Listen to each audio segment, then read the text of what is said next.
Aljo is in the building on Morning Combat, heading into Saturday, March 6th, UFC 259.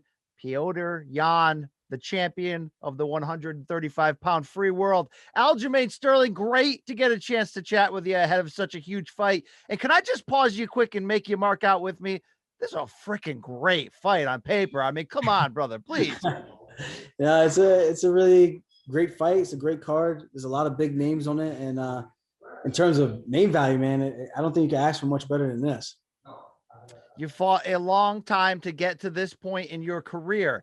Felt like there were more hurdles recently than even back in the day because it felt like you were in a spot of deserving it, but we never really knew if you were going to get that call. A lot of different things floating around the media space. How hard was the tail end of this journey for you before you finally signed on that paper that you are the next challenger for this belt?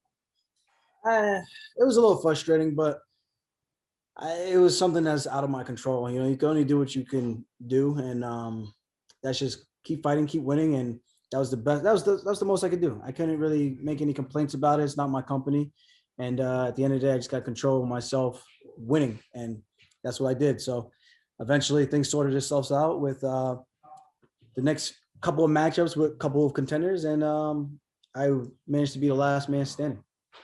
Absolutely. Let's talk about the champ for a second. I never know. I don't want to be disrespectful. I don't want to say Peter. Sometimes I'm saying Peyote. I guess it's Piotr. Shout out to the champ there, Petr Yan. Some good trash talk on the old Twitter webs between the two of you. What is your actual feeling about this man, though? Just a little more than a week out from this fight. I think he's a tough dude.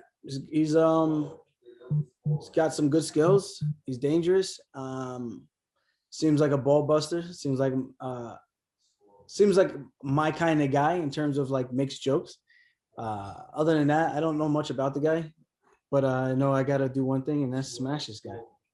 Well, you absolutely smashed a gentleman who's a media darling for being a great fighter in Corey Sandhagen. Can we all must have forgot sometimes that you beat that guy in seconds? It seemed like that was a monster statement about who you are.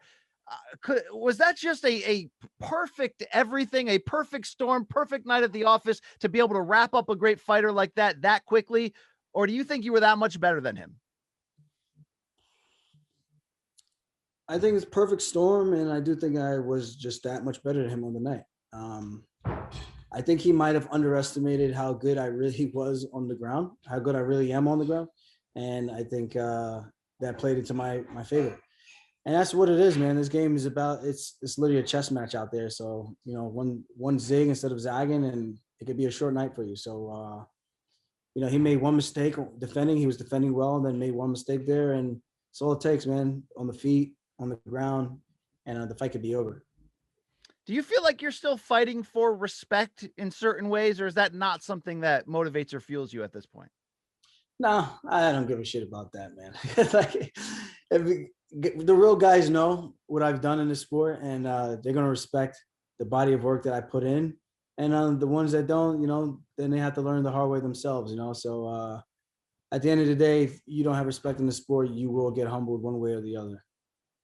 You've bounced back from defeat before, so you've went through the dark side of the humbling. We remember those back-to-back split decision defeats, which seemed like a long time ago that you suffered. How different and in what ways do you think you are now from that fighter who lost to Caraway and Asunciao in such close disputed losses? Excuse me. Very different. I think the guy that I am now doesn't give a shit about what other people think about his fight style, and he does what he has to do to win. So I think that's the big difference, and that has helped me understand who I am as a fighter, not letting other people's thoughts and media write-ups dictate how I want to approach a fight. You know, I don't have nothing to prove. At the end of the day, the name of the game is to go out there and get your hand raised, win at all costs, and if you have the abilities to do it, why not take advantage of it? And that's pretty much what I've learned. So I'm going to be doing that a lot more often, and not fighting to other people's strengths to try to prove anything to nobody.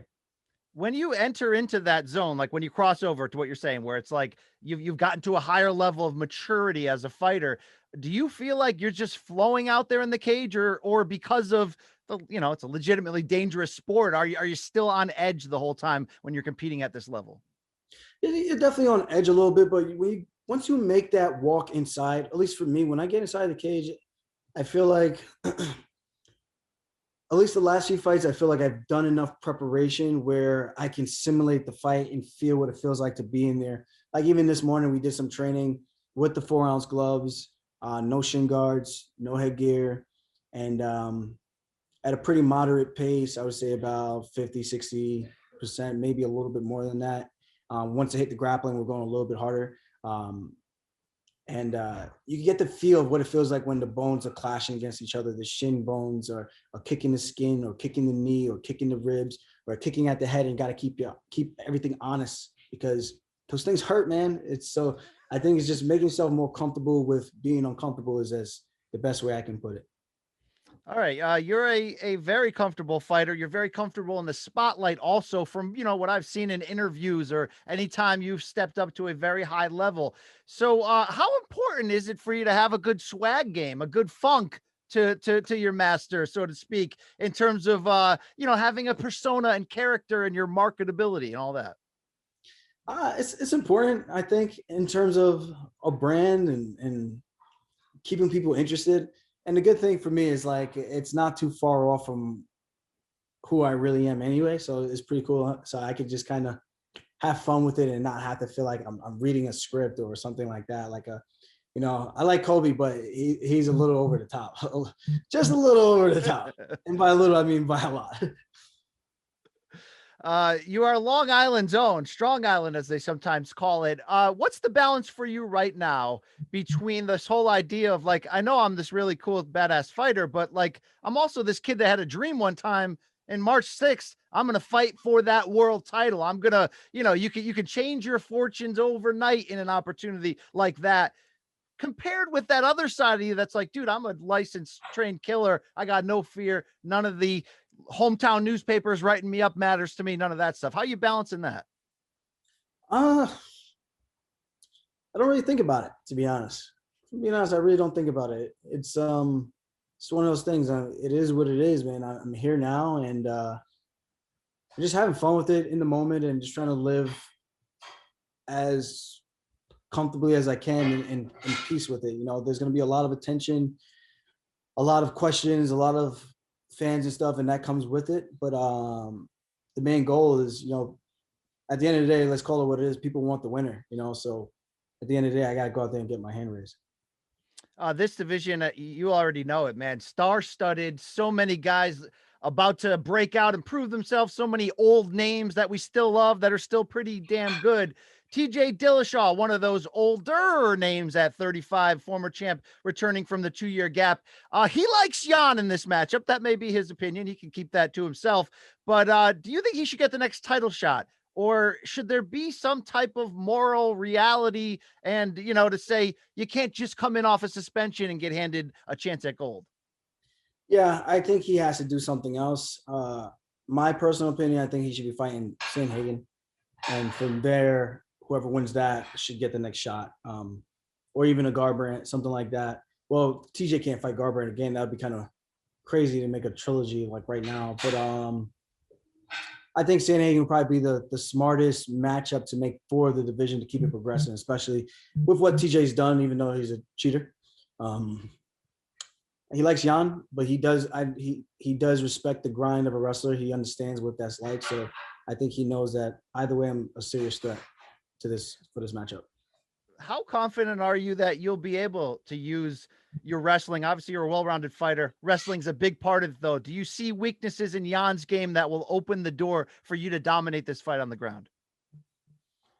I don't want to call it weaknesses, but I just don't think he's fought anyone that was actively looking to put him down. And I think that's the difference. You're fighting a grappler. It's like fighting Damian Myers. Like, it's a different style that you have to prepare for.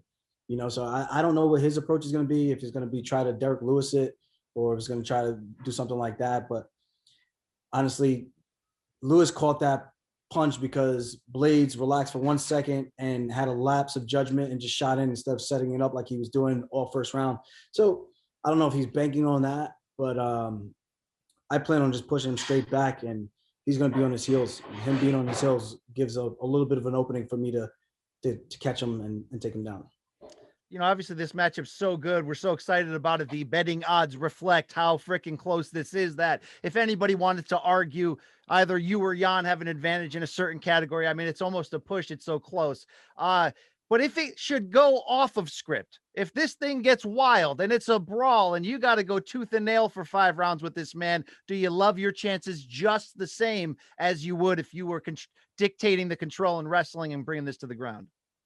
I think so. I think I bring a good pace and a good matchup for that. I'm long, I'm lanky, I'm rangy, and I would say I'm kind of like Spider-Man once I get on your back. So once I get my hands locked, it's a problem. It's a problem. What do you imagine the moment is going to feel like? The new, the Dana behind your back, belt around the waist. Is that a soundtrack? Is that a movie you're watching in your head day in and day out, minute by minute, or how much are you thinking about that? I don't think about it too often. I really just think about the fight. I visualize a lot, but the main thing I visualize is the fight, what Petr Yan does well, what I do well, how the fight can go, his chances of stopping some of my attacks, what he can do in those transitions, things like that. In the clinch, I know he's dangerous, but I don't really visualize that part. That's like, I've thought about it, but I've never really, like, day after day, really think about it. It's just, I'm more focused on just winning the fight. All right. If you do win it, Aljo will be a new 4-letter word we can add to the lexicon there. The new champion if he wins this. Final question to wrap up UFC 259, a loaded card and a loaded co-main here. What's the one thing that has to go right for Aljamain Sterling to be our next champion at bantamweight? One thing that has to go right, I would say just the weight cut. Just the weight cut. It's never fun, never easy. All right, there it is. Aljo, we wish you best of luck, man. This will be a thriller. It can only go that way with 2 fighters this great. So go out there and get it done. Thank you. Thanks for having me.